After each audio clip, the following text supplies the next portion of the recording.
The Zaltri Empire, a civilization so ancient that its origins were lost even to its own people, was renowned across the galaxy as an unstoppable force.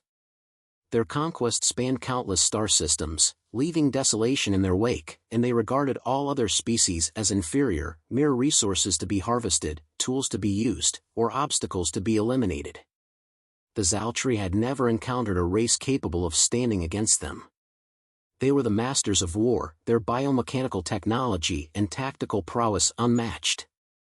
In the depths of their empire's heartworld, nestled among the stars of a distant galaxy, Supreme Commander Vrelin stood before the High Council, his body cloaked in the dark, living armor of his people. His form was tall and lean, his skin a shade of deep blue, almost metallic, with lines of pulsing, silver veins that glowed faintly beneath.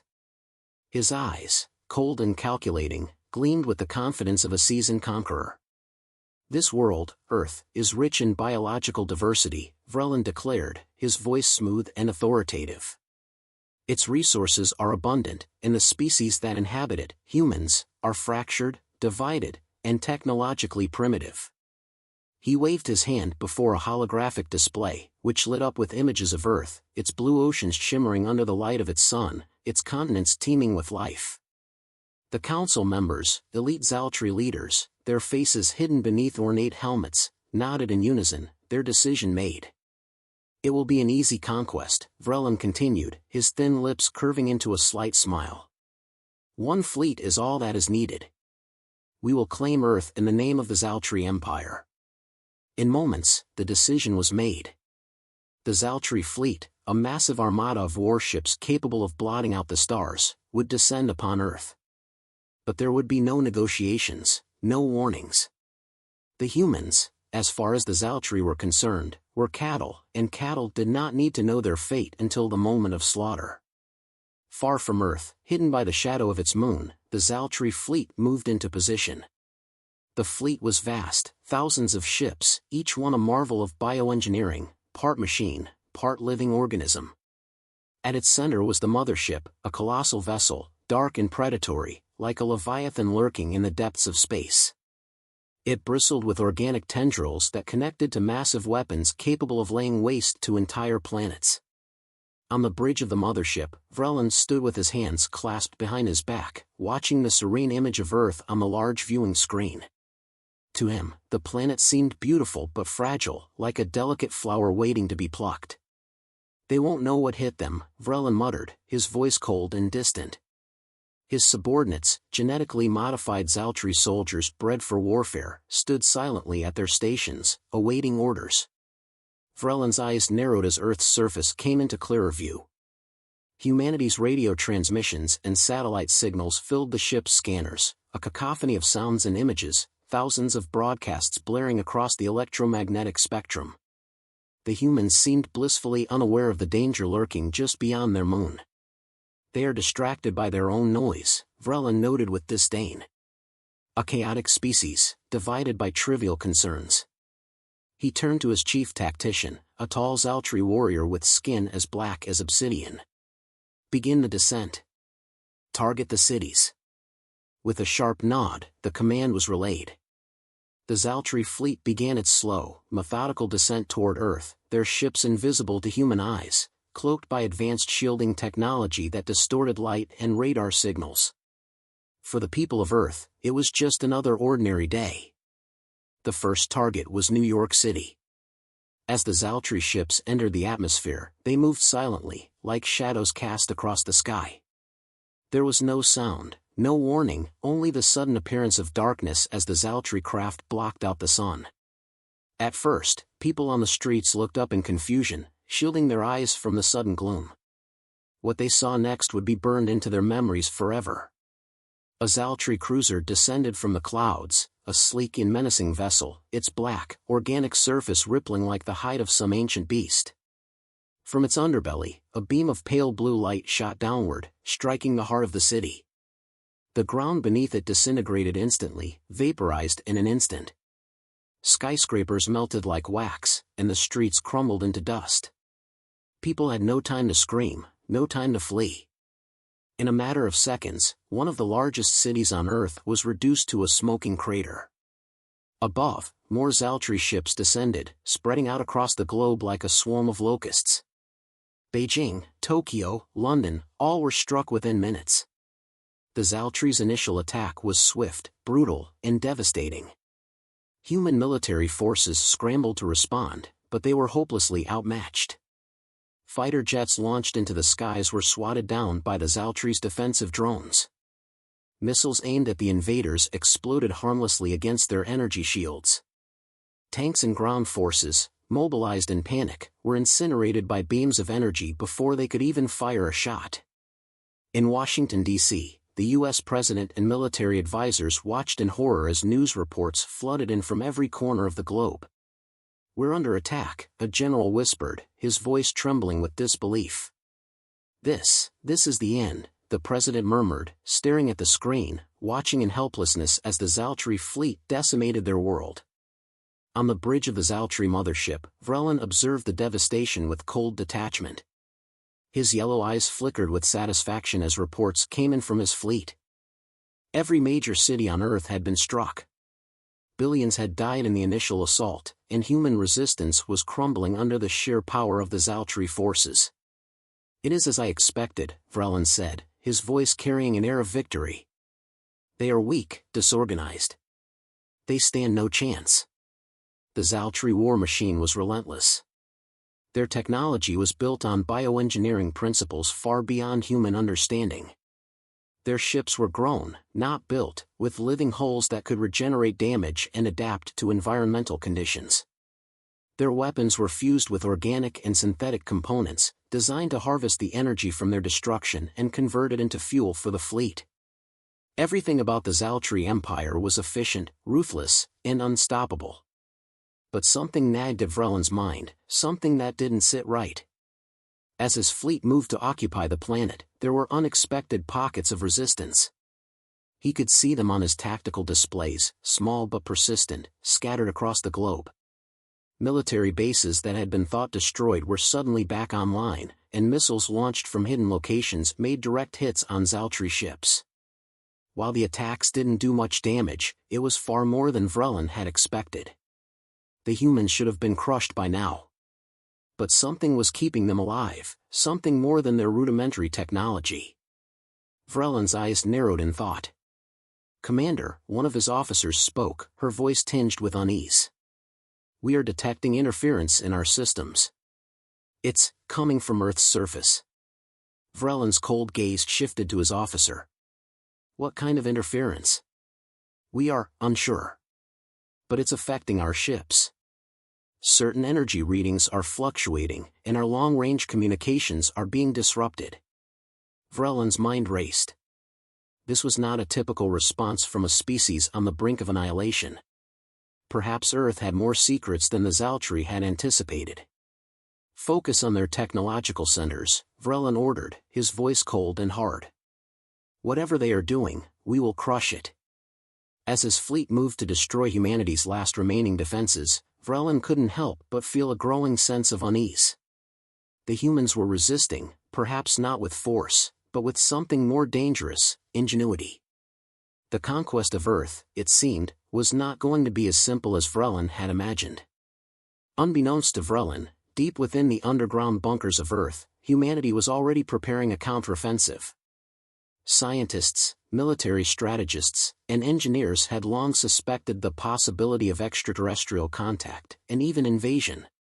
Now, in the wake of the Zaltri attack, those suspicions had been confirmed, and humanity's secret weapons were being activated. From hidden research facilities scattered across the globe, a coalition of the brightest minds on Earth was coming together. Scientists like Dr. Elena Torres, a physicist working on experimental weaponry, had anticipated the need for a planetary defense system. For years, their work had been shrouded in secrecy, dismissed as paranoid fantasies by world governments. But now, their foresight was humanity's only hope. In a secure underground facility deep in the Colorado Rockies, Dr. Torres stood before a screen displaying the Zaltri ships swarming across the planet. Her face was grim but determined. She had been working on something that might give humanity a fighting chance, a massive electromagnetic pulse that could disable the invaders' technology. "We only have one shot at this," she said to her team, her voice steady despite the tension in the room. "If we can knock out their shields, even for a moment, we can hit them where it hurts." As the world above burned, Earth's last hope lay in the hands of those who had prepared for the worst. The Zaltri had underestimated humanity, and soon, they would realize that Earth was not as helpless as it appeared. In the darkened skies, where Zaltri ships dominated, humanity's fight for survival had only just begun. The Zaltri fleet had moved like a predatory storm across Earth's surface, raining death and destruction on every corner of the globe. The cities were in ruins, billions lay dead, and the remnants of humanity scrambled for shelter in underground bunkers and remote outposts. Supreme Commander Vrelin observed the devastation from the command bridge of the Zaltri mothership, his expression one of detached satisfaction. To him, this was a formality, a routine operation in the unending conquest of lesser worlds. But as his cold yellow eyes scanned the tactical displays of the invasion's progress, something unexpected began to happen. As the Zaltri ships descended on military installations around the globe, they encountered the first signs of human defiance. It was subtle at first, outposts that should have been obliterated were still launching counterattacks. Satellite uplinks, thought to have been knocked offline, flickered back to life. Communications between human forces, previously chaotic and broken, suddenly became more coordinated. In Colorado Springs, at NORAD's underground base, General Robert Hayes stood before a massive holographic map of the world, the locations of Zaltri ships glowing like red embers across the display. His command center was one of the few places still connected to what was left of the global military network. Alongside him stood Dr. Elena Torres, a physicist and the lead scientist on Project Phoenix, a secret defense initiative developed in case of extraterrestrial threat. "General," Dr. Torres began, tapping furiously on her tablet, "I think we're ready." "Ready for what?" Hayes asked, the deep lines of stress on his face betraying his calm exterior. "The EMP," she said, turning to him with eyes full of determination. "We've been preparing for something like this for years. The pulse we've developed should be strong enough to knock out their tech, at least for a short window. It's now or never." Hayes frowned, knowing this was humanity's last desperate gamble. The electromagnetic pulse would temporarily disable not just the Zaltri ships, but any unshielded technology within its range, including many of Earth's remaining defense systems. But it was a chance they had to take. He turned to his officers. "Do it." All across Earth, hidden beneath mountain ranges, deserts, and deep forests, human military installations began powering up their secret weapons, large-scale electromagnetic pulse generators. For years, these devices had been prepared in secret, waiting for the day they might be needed. The humans had long suspected that they were not alone in the universe, and their governments, wary of technological invasion, had made sure they had a weapon capable of leveling the playing field. As the countdown began in secret bunkers across the globe, the Zaltri continued their assault, unaware of the storm building beneath them. In orbit, Vrelin watched with detached interest as his ships bombarded Earth's final defense points, firing concentrated energy beams that reduced military bases to smoldering ruins. Suddenly, without warning, a massive electromagnetic surge swept across the planet. Like an invisible tidal wave, it expanded from multiple points simultaneously, saturating the atmosphere and reaching far into space. The effects were instantaneous. Zaltri ships that hovered over Earth's surface began to shudder, their systems flickering and their biomechanical structures writhing as if in pain. Their shields, once impervious to Earth's attacks, wavered and then collapsed. The smooth hum of their energy weapons stuttered, falling into eerie silence. In orbit, drones and smaller craft plummeted to the ground, their controls disabled. On board the Zaltri mothership, Vrelin felt the shock of the EMP as it rattled the very heart of his command center. The lights on the bridge dimmed momentarily, and every console blinked and surged with wild static. "What is happening?" Vrelin barked, his voice filled with sudden anger. One of his officers, her face pale and wide-eyed, turned to him, fear clear in her eyes. "It's an electromagnetic disruption, Commander. A massive one, originating from multiple points on the planet." It's affecting our ships. Vreeland's eyes narrowed, his teeth clenched. Impossible. These humans shouldn't have the capability to strike us like this. The tactical display in front of him flickered, but it showed the undeniable truth. The humans had done something that had temporarily disabled the fleet's shields and communications. The Zaltri were vulnerable, even if only for a short time. On the ground, the pulse unleashed a renewed sense of hope among Earth's remaining military forces. The Zaltri shields were down. For the first time since the invasion began, the humans had a chance to strike back. In the deserts of Nevada, where the world's largest missile silos had been rendered impotent in the initial attacks, newly reconnected systems came to life. Missile after missile was launched into the air, streaking toward the weakened Zaltri ships above. The Earth trembled as hidden nuclear submarines, lying in wait beneath the oceans, fired their payloads at Zaltri cruisers hovering ominously over coastal cities. For the first time, the Zaltri ships weren't invincible. Their shields, disrupted by the EMP, couldn't protect them from the barrage of human weapons. Missiles struck, detonating with massive explosions that ripped through the dark alien hulls. Zaltri ships, once majestic and unstoppable in their destruction, now fell from the skies, spiraling out of control before crashing into the ground below with earth-shaking force. The skies over New York and Beijing, once filled with the ominous presence of Zaltri craft, were now full of human fighter jets and drones, racing to exploit the aliens' momentary weakness. Earth's fragmented military forces, united in the face of extinction, launched coordinated attacks, overwhelming the Zaltri with sheer numbers. General Hayes stood at the command console in NORAD, watching as reports of victories flooded in from across the globe. For the first time, humanity was winning. Dr. Torres, standing beside him, looked up from her tablet, her face a mixture of relief and determination. It's working. But the window won't last long. The EMP will wear off soon, and they'll adapt. Hayes nodded grimly. Then we hit them with everything we've got.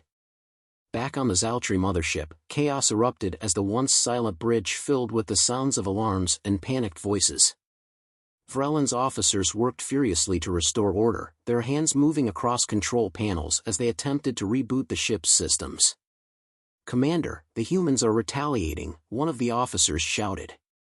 "Their weapons, some of their missiles are getting through. We've lost contact with the forward assault ships." Vreeland's face twisted into a mask of fury.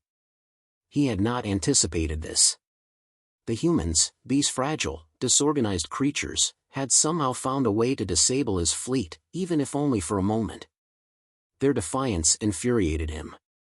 "Activate our backup systems," Vreeland commanded, his voice low and dangerous. "Get our shields back online and prepare for a counteroffensive.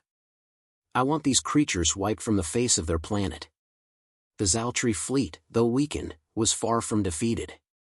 Their advanced technology, built on eons of conquest, was already adapting. The EMP pulse had caught them by surprise, but their biomechanical systems were capable of rapid regeneration. One by one, the ship's shields began to flicker back to life, and the energy weapons hummed with renewed power. Vreeland's eyes narrowed as he watched his tactical display. The humans had bought themselves time, but it wouldn't last. Soon, the full force of the Zaltri war machine would be restored, and when it was, Vreeland would personally ensure that Earth was reduced to ashes. But deep within him, a seed of doubt began to take root. This invasion, which had once seemed like a routine operation, was quickly spiraling into something much more dangerous. He could feel it, these humans were different from the other species the Zaltri had conquered. They were resourceful, unpredictable, and worst of all, determined. As Vreeland steeled himself for the coming battle, he couldn't shake the feeling that the humans were more dangerous than he had ever anticipated. Across the globe, as reports of the Zaltri's temporary vulnerability spread, the surviving human populations found hope in what seemed like an impossible victory. In war rooms, bunkers, and underground shelters, humanity's leaders rallied their people. The Zaltri might have the advantage in firepower, but the humans had something else, a fierce, unyielding will to survive. President Harris of the United States addressed the remaining citizens from a secure location. Her face was tired, lined with the weight of loss, but her voice was steady. "Today, we faced an enemy unlike any we've ever known," she said, her voice broadcast to every corner of the globe via emergency networks. "But today, we fought back. We are not defeated. As long as we stand together, as long as we resist, we have a chance. The Zaltri came here expecting to crush us. But they have underestimated the strength of humanity." Across the world, resistance groups, militias, and survivors joined in the effort. Farmers, doctors, and engineers banded together to provide support. In underground labs, scientists worked around the clock, searching for new ways to exploit the Zaltri's weaknesses. In military bunkers, strategists planned their next moves, knowing that the Zaltri would soon recover. Humanity had survived the first wave of destruction, but the war was far from over. The Zaltri were preparing their next strike, and the battle for Earth's future had only just begun. For the first time since the invasion began, humanity had hope. But would it be enough to withstand the full wrath of the Zaltri Empire? As Vrelin paced the bridge of the mothership, the atmosphere around him grew tense. He had expected a quick and easy conquest, but the humans had forced his hand.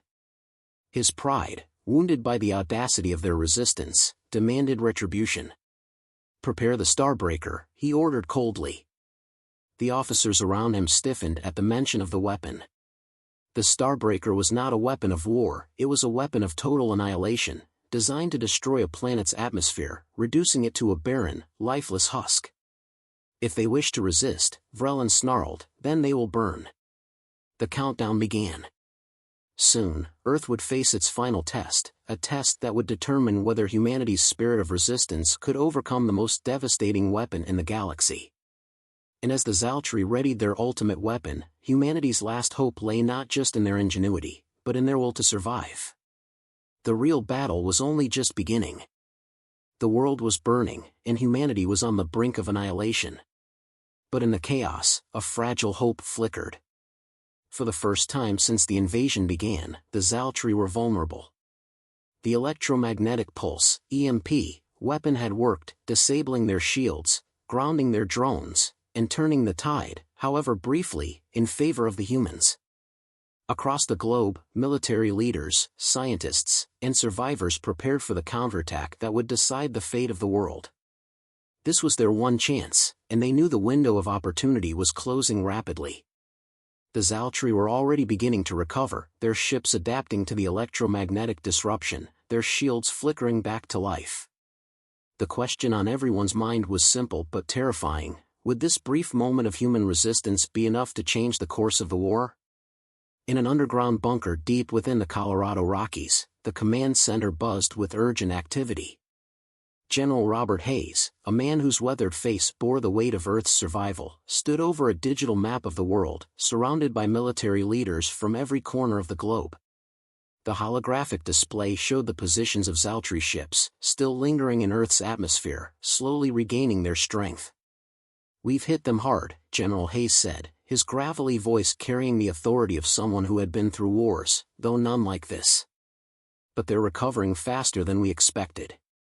We need to launch a coordinated strike now, before their shields come back online at full strength." Around the table, the faces of Earth's remaining military leaders were grim. They knew what was at stake. The initial EMP surge had been a gamble, and while it had bought them time, the Zaltri fleet was vast, their technology advanced beyond anything Earth had seen. The war was far from over.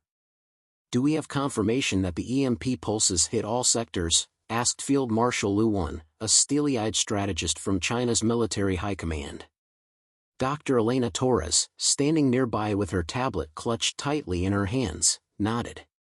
"The pulses hit as planned.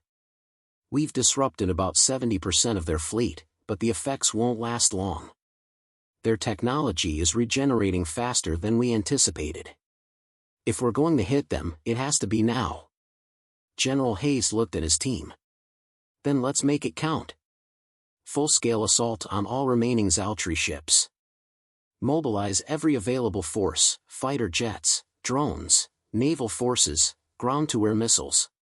We hit them hard and we hit them fast." We don't stop until their ships are down. In Europe, America, Russia, China, and South America, every military base that had survived the initial attacks received the same order: launch a coordinated global counteroffensive. Airbases that had been cloaked in silence for days roared to life as jet engines screamed and missile silos opened. Around the world, what remained of humanity's air and naval forces scrambled for one final assault.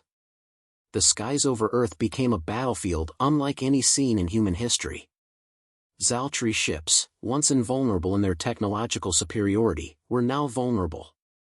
Their shimmering energy shields, flickering with irregular pulses, could no longer deflect the barrage of missiles and artillery fire streaming toward them. In the heart of the Pacific Ocean, a fleet of human submarines emerged from the deep, their missile tubes opening as they launched wave after wave of nuclear-tipped warheads toward the Zaltri warships hovering in the skies above. Launch sequence complete, came the voice of Captain Marcus Rivera, commander of the USS Thunderbolt, as the submarine's control room erupted in cheers.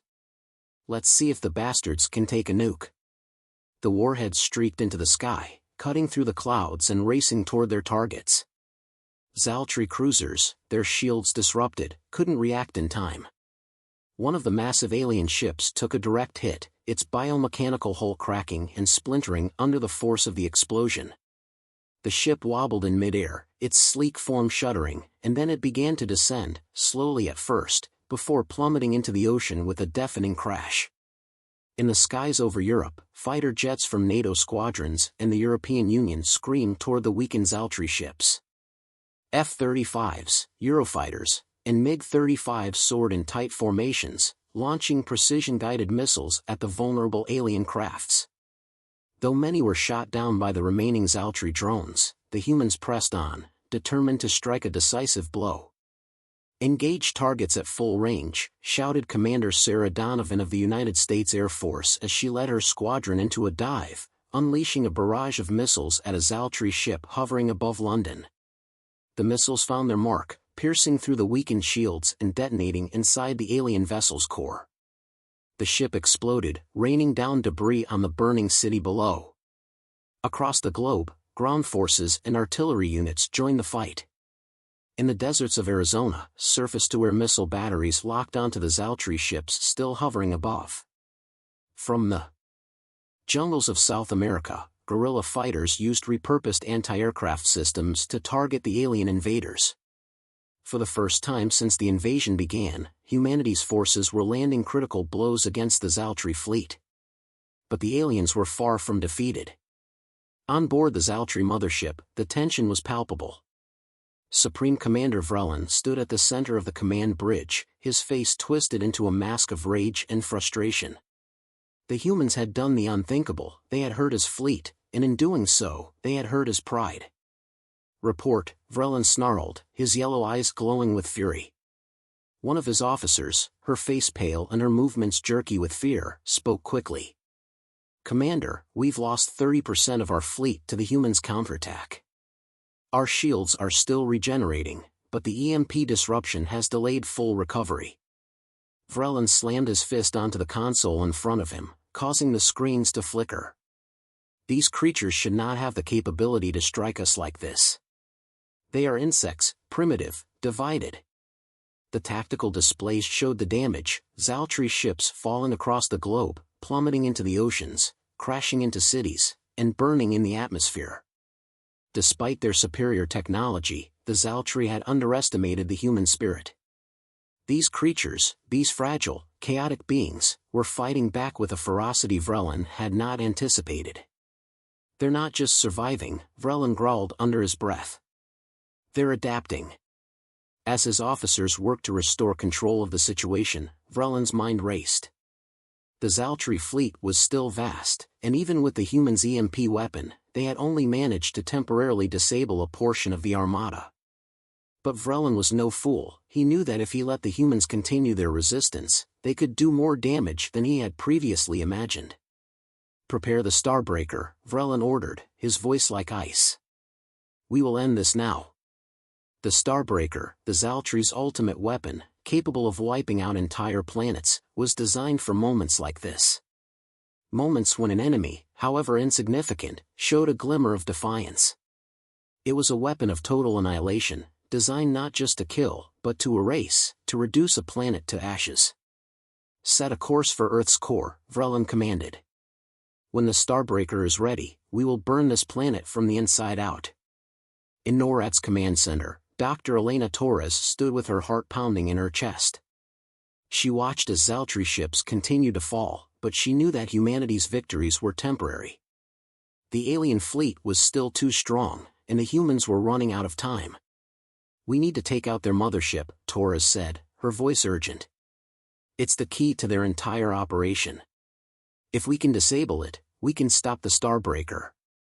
General Hayes nodded grimly. "How?" "It's too heavily fortified. Even with the EMP, we don't have anything that can take it down." Torres glanced at her tablet, where classified data scrolled across the screen.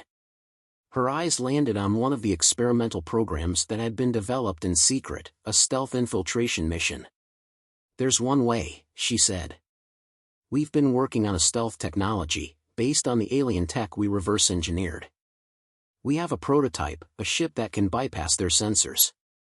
If we can get a team aboard the mothership, we might be able to disable the Starbreaker from within." General Hayes looked at her, eyes narrowed. "You're talking about sending people directly into the heart of the enemy ship?" Torres nodded.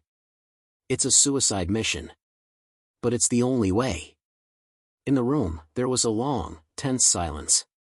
Then, from the back of the room, a voice spoke up. "I'll do it." Major Ryan Hale, a veteran astronaut and former test pilot, stepped forward. His face was set with determination, his eyes hard. He had been part of Earth's secret space program for years, training for missions that the public had never even known about. "If this is what it takes to stop them," Hale said, "then I'm in." General Hayes nodded slowly, and Torres felt a surge of hope, however slim. The mission was almost impossible, but it was their last shot. As Major Ryan Hale and his team prepared for their mission, the global counterattack continued with ferocity. The remaining Zaltri ships, still scattered and disoriented from the EMP strikes, fought back against the relentless assault from Earth's combined military forces. Each human victory fueled the next, lifting spirits and galvanizing efforts worldwide. The sky was alight with the crisscrossing trails of jets, missiles, and falling alien debris, a testament to humanity's refusal to go quietly into extinction. Meanwhile, deep within a secret facility, Major Hale and his team suited up. Their mission was clear: infiltrate the Zaltri mothership, disable the Starbreaker, and escape, if they could. The stealth ship they were to use was a marvel of engineering, pieced together from both human innovation and technology salvaged from previous, lesser-known alien encounters. It was designed to be virtually undetectable to Zaltri sensors, silent and deadly. Before boarding, Hale turned to his team, a hand-picked group of astronauts, scientists, and elite soldiers. "This is it," he said, his voice firm and resolute. "We might not all make it back, but we can make damn sure we leave a mark. We're the last line of defense." The team nodded, understanding the gravity of their task. As they boarded the stealth ship, each member carried the weight of the world on their shoulders. Back in NORAD's command center, Dr. Torres and General Hayes monitored the mission's progress. They had a direct line to Hale's team, providing guidance and receiving updates. The mood was tense, the entire room was acutely aware that the success of this mission was crucial. A countdown clock ticked away the minutes until the Zaltri mothership would be in position to launch the Starbreaker. The stealth ship slipped through the chaos of battle undetected, weaving between debris and dodging stray fire. The design held, the Zaltri sensors didn't register their approach. As they neared the mothership, the scale of the Zaltri flagship became apparent. It was a behemoth, bristling with weaponry and armored plating, a fortress among the stars. Using the stolen Zaltri codes and the ship's advanced cloaking technology, Hale and his team managed to dock in one of the lower service bays. The interior of the mothership was a labyrinth of corridors and chambers, lined with strange, bioluminescent panels and pulsating organic tech. The team disembarked silently, moving with precision and communicating through hand signals. They encountered minimal resistance initially. The Zaltri were preoccupied with the battle raging outside, unaware of the danger that had infiltrated their core. As they navigated deeper into the mothership, the human team came across more significant resistance. Zaltri soldiers, towering creatures with chitinous armor and lethal bioweapons, patrolled the hallways. Hale and his team engaged in brief, intense skirmishes, relying on their training and advanced combat gear to overcome the alien defenders. Each encounter was perilous, but the team pressed on, guided by Dr. Torres's instructions from Earth. They planted charges, disabled security nodes, and fought their way toward the central chamber where the Starbreaker was housed. Back on Earth, the tension in NORAD's command center was palpable. "They're almost there," Dr. Torres murmured, watching the mission telemetry flicker on her screen. "Just a little further." Reaching the central chamber was like stepping into the heart of the Zaltri war machine. The Starbreaker was a monstrous device, pulsating with energy, ready to unleash devastation upon Earth. Guarding it was a contingent of Zaltri elite guards, more formidable and terrifying than any they had faced. Hale signaled his team to spread out, taking cover behind the alien architecture. A fierce firefight erupted, laser blasts and energy projectiles lighting up the chamber. Each member of Hale's team fought with the desperation and courage of those who have nothing left to lose. As the battle raged, Hale and two of his team members made a break for the control console of the Starbreaker. Covering each other, they advanced, dodging incoming fire. Reaching the console, Hale began to upload a virus, developed by Earth's top cryptographers, that would override the weapon's firing sequence. "Almost there," Hale whispered, his fingers flying over the alien interface. The console accepted the commands, the virus spreading through the Zaltri systems like wildfire. Suddenly, an explosion rocked the chamber, their cover was blown. In a desperate move, Hale's remaining teammates rallied, drawing the fire toward themselves to give him the final seconds he needed. "Upload complete." Hale shouted into his comm, "Initiate the shutdown." On Earth, Dr. Torres confirmed the signal. "It's done. The Starbreaker is offline." The command center erupted in cheers, but the celebration was cut short by a sudden realization: Hale and his team still needed to escape.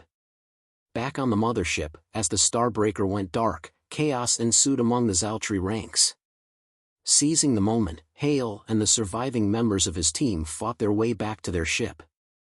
They blasted off just as the mothership's internal defenses started to reactivate, a narrow escape into the void of space.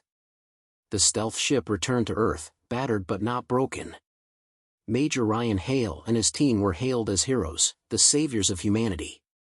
The Zaltri, crippled by the loss of their primary weapon and the damage inflicted by the human forces, retreated, their invasion thwarted. Earth had been saved, but the landscape had changed forever. Cities lay in ruins, and billions had perished. The survivors faced the monumental task of rebuilding, not just their homes but their entire world. In the aftermath, humanity united like never before, bound by their shared ordeal and the realization that they were not alone in the universe. They had faced extinction and survived, and now they looked to the stars with new eyes, not just with fear, but with resolve. The Zaltri had been repelled, but Earth's leaders knew that other threats could be lurking beyond the solar system. They began to prepare, building new defenses, forging alliances, and advancing their technology. The Zaltri invasion had been the greatest challenge humanity had ever faced, but it had also been their greatest catalyst. From the ashes of war, a new Earth would rise, stronger and more united than ever, ready to take its place in the cosmic community, to defend its freedom against any who would threaten it again. The battle for Earth was over, but the journey of mankind was just beginning.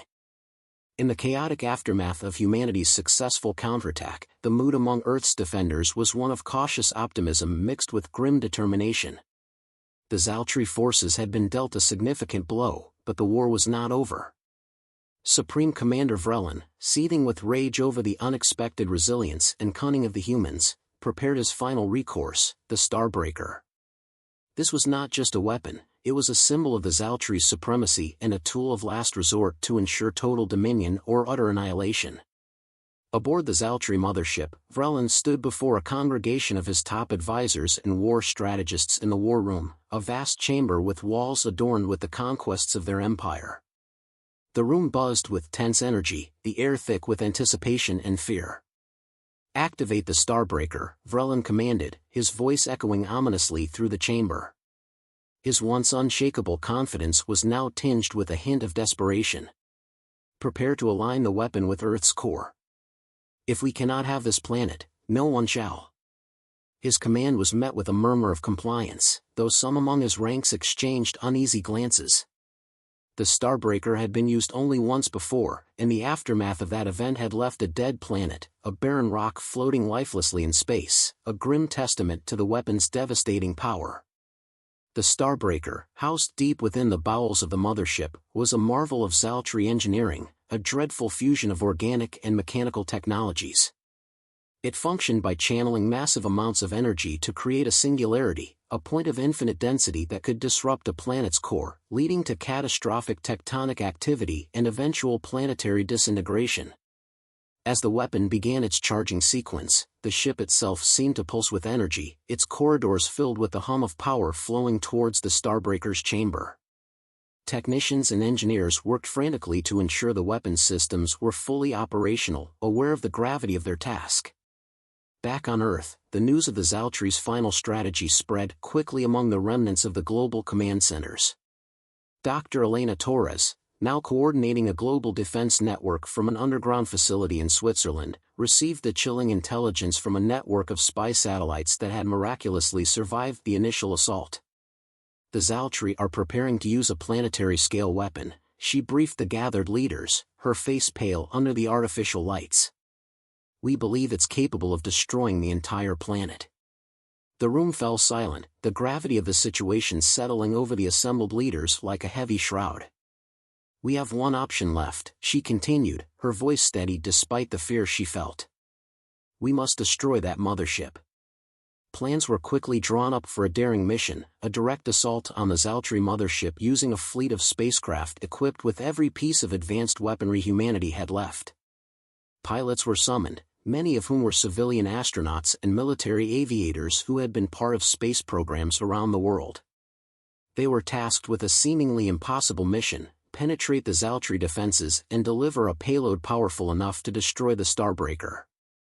Major Ryan Hale, who had led the stealth mission to disable the Zaltri's communications, was chosen to lead the assault.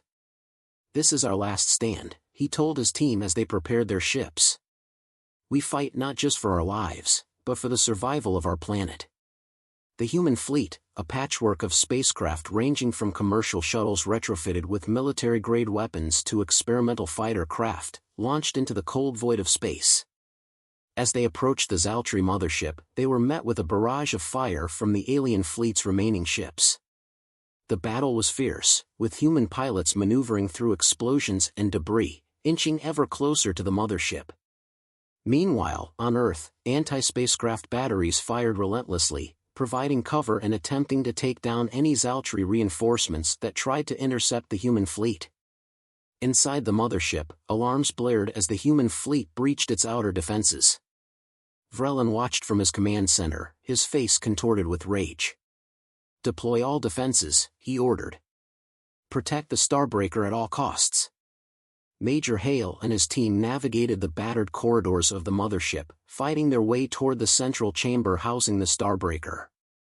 With them, they carried a series of nuclear charges, Earth's final hope. Reaching the chamber, they set the charges, each move deliberate, knowing the fate of their world hung in the balance. As they retreated, Hale looked back at the monstrous device, a cold symbol of destruction. They barely made it out before the charges detonated, a brilliant explosion tearing through the mothership's core. The Starbreaker was engulfed in a massive fireball, its structure compromised. As the mothership broke apart, a cheer went up from the command center on Earth. The Zaltri fleet, now leaderless and in disarray, began to retreat. Humanity had prevailed, against all odds. The planet was safe, but the victory was bittersweet. The cost had been immense, with cities in ruins and millions lost. Yet, from the ashes of this conflict, a new resolve was born. Earth began to rebuild, stronger and more united than ever, their eyes now eternally watchful of the stars above. The Starbreaker's destruction marked not just the end of the Zaltri threat but the beginning of a new era for humanity, an era where Earth was no longer just a participant in the cosmic dance, but a guardian, ready to defend its place in the universe. The destruction of the Starbreaker marked a significant turning point in the war. The Zaltri mothership, critically damaged and losing power rapidly, began to drift aimlessly in space. Supreme Commander Vrelin, having survived the explosion but now facing the ruin of his once unstoppable fleet, was consumed by a mix of rage and disbelief. Humanity's resilience and ingenuity had not only thwarted his plans but had also shattered the myth of Zaltri invincibility. In the aftermath of the explosion, Vrelin gathered his remaining advisors in the crippled command center of the mothership. The room was a chaos of sparking consoles and shattered screens, a stark contrast to the order and precision that once defined the Zaltri command hierarchy. "We must retreat," Vrelin declared, his voice a hollow echo of the authoritative tone he once wielded with ease. "Regroup at the rendezvous point in the Orion sector. We will not let this defeat be the end of our empire." But as the surviving Zaltri ships limped away from Earth, a silent consensus spread among the fleet: the aura of their leader's infallibility had been irrevocably broken. Back on Earth, celebrations erupted across the globe. Major cities, many still reeling from the scars of invasion, lit up with fireworks and impromptu parades. Despite the immense loss of life and the destruction of much of their infrastructure, the spirit of human resilience shone brightly against the backdrop of their battered planet. In NORAD's command center, now the de facto global coordination hub, Dr. Elena Torres and General Hayes oversaw the rebuilding efforts. "This victory is just the beginning," Dr. Torres addressed the assembly of world leaders via a secure video conference. "We've shown that we can defend our planet, but we must be prepared for future threats." A new initiative was quickly put into motion. The Earth Defense Coalition, EDC, was established, a united global effort aimed at advancing Earth's defensive technologies and preparing for any future extraterrestrial threats. This coalition would also work on repairing the environmental damage caused by the Zaltri weapons and rebuilding the global infrastructure. Technological advancements from the war were repurposed and refined for peaceful applications. The reverse-engineered Zaltri technology led to breakthroughs in energy generation, medicine, and materials science, helping to usher in a new era of technological growth and environmental restoration.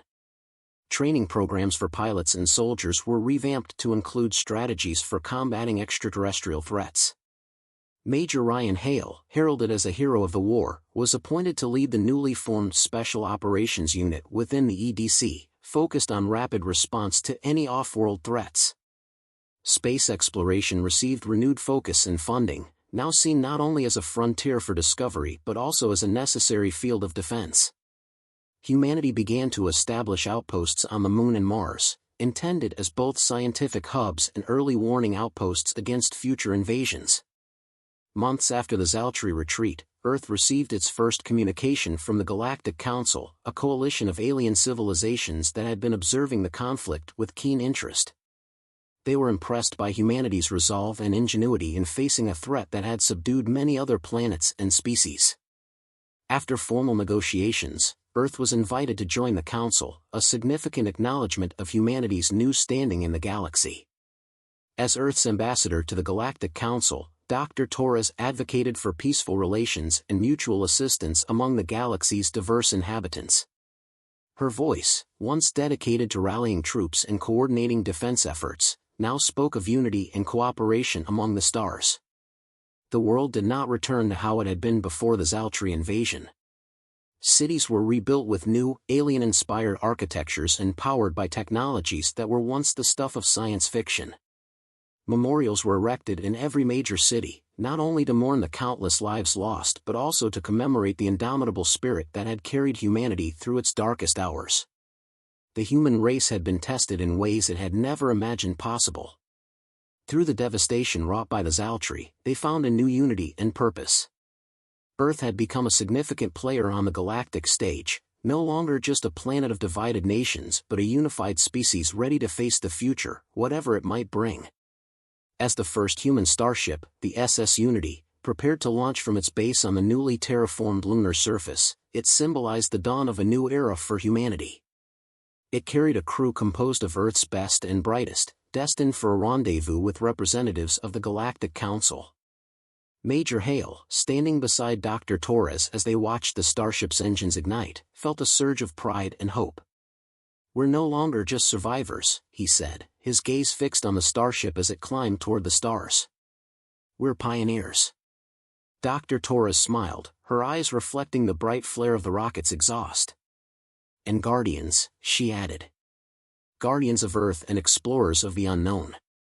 Together, they turned their eyes to the heavens, watching as the SS Unity soared into the cosmos, its trajectory marking a line between Earth's turbulent past and its limitless future. In the wake of the Zaltri retreat, Earth found itself in a period of profound transformation and reflection. Cities worldwide, those scarred by the ravages of war, began the slow process of rebuilding. The remnants of alien technology scattered across the globe offered both a reminder of the peril Earth had faced and a promise of new possibilities for the future. Dr. Elena Torres, once at the forefront of Earth's defensive strategies, now led a new initiative, the Global Recovery Commission. The Commission's primary focus was not just on physical rebuilding but also on healing the psychological wounds the war had inflicted on humanity. Support groups were established, and mental health services were expanded to help people process their grief and trauma. The war had left Earth with a trove of alien technology that, once feared, now propelled a technological renaissance. Engineers and scientists from various nations worked together to reverse engineer the alien tech, leading to breakthroughs in energy efficiency, propulsion technology, and materials science. One of the most significant advancements was the development of clean energy sources that dramatically reduced Earth's carbon footprint. Cities were rebuilt with sustainability in mind, featuring vertical gardens, drone transport systems, and buildings designed to harness solar and wind energy. The shared experience of the invasion brought about a shift in global culture. Barriers that had once divided nations, language, borders, and ideologies, began to blur.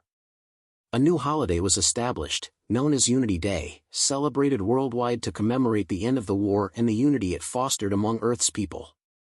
Museums dedicated to the war and the subsequent peace opened in major cities, featuring exhibits on alien technology, the stories of heroes from the conflict, and interactive displays that taught younger generations about the importance of global cooperation. Under the aegis of the Earth Defense Coalition, EDC, Earth's military paradigm shifted from nationalistic divisions to a unified global defense force. This new military arm was not just about defense but also about exploration and maintaining peace.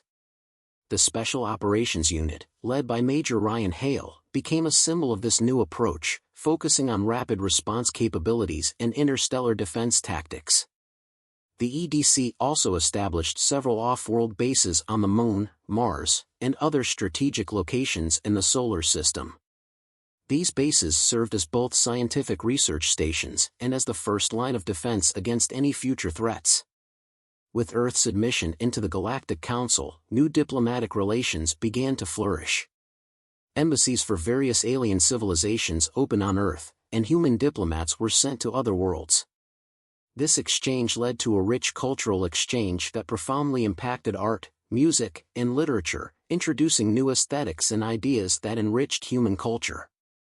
Dr. Torres often spoke at the Galactic Council, sharing Earth's story as a beacon of hope for other worlds facing oppression or conflict. Her message was clear: unity and cooperation are the keys to peace and progress. As Earth continued to heal and grow, the focus turned increasingly towards the stars. The launch of the SS Unity was just the beginning. Plans for a fleet of exploration vessels were underway, each designed to travel farther into the galaxy than any human had gone before. Education systems worldwide began to emphasize science, technology, engineering, arts, and mathematics, STEAM, preparing the next generation for life in an interstellar society. Scholarships and educational programs sponsored by the EDC became highly sought after, drawing students from all over the world. On the anniversary of the victory, Major Ryan Hale stood before a large crowd in New York City, rebuilt and vibrant. the skyline was transformed, with sleek new structures and green spaces where the scars of war had once been. We stand here today not just as survivors, but as pioneers of a new age, Hale declared, his voice echoing through the crowd. We have been given a second chance, not just to rebuild what we had, but to create something better. As the crowd cheered, Dr. Torres joined Hale on the stage, her presence a reassuring reminder of the enduring human spirit. Together, they looked out over the city, their hearts full of hope and determination. The war had taught humanity many lessons, but the most enduring was that in unity there is strength. Earth had not only survived, it had emerged stronger, wiser, and more united. Now, as a member of the Galactic Council and a leader in interstellar exploration, Earth was ready to face whatever challenges the future might bring, forging a path of peace across the stars. Thanks for watching. Please like and subscribe for more stories.